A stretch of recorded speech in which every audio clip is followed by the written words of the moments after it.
సుంకపూరు గ్రామం కోటగుట్ల మండల జనసేన పార్టీ అధ్యక్షుల్ని.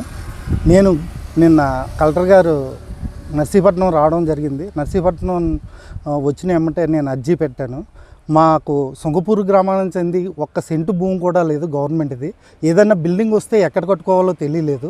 అలాంటిది ఇక్కడ గెడ్డాపురంబోకు 40 సెంట్లు సుమారు ఉంటుంది. దాన్ని కబ్జా చేసేసి జీడిపిక్కల ఫ్యాక్టరీ గతంలో పెట్టారు. తర్వాత ఇప్పుడు మళ్ళీ ఇంకో ఫ్యాక్టరీ పెడుతున్నారు.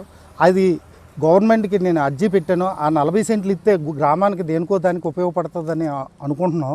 ఆ ఉద్దేశంతో గవర్నమెంట్ స్థలాన్ని విఆర్ఓకి ఎంఆర్ఓ గారికి నేను అర్జీ కూడా పెట్టుకోవడం జరిగింది. గతంలో చూస్తానని చెప్పారు. ఈరోజు వచ్చి మొత్తం రాళ్ళు పోతామని చెప్పారు.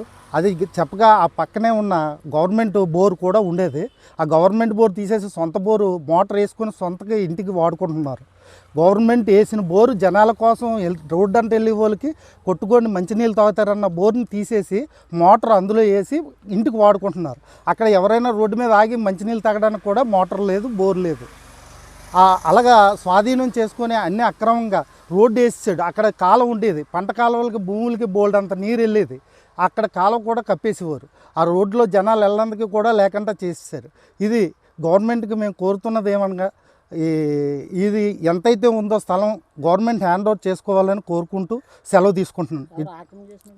ఈ చిటికల భాస్కర్ రావు గారు దాన్ని ఆక్రమించారు. బోర్ని కూడా వాళ్ళే ఆక్రమించారు. గవర్నమెంట్ బోర్ తీసేసి ధైర్యంగా అందులో సొంత మోటార్ వేసుకొని నీళ్లు తోడుకుంటున్నారు. వాళ్ళకే రోడ్డు అంటే వెళ్ళి వాళ్ళు మంచినీళ్ళు తాగడానికి కూడా లేకుండా చేశారు. ప్రభుత్వ స్థలాలు కాపాడాలని నేను కోరుకుంటున్నాను.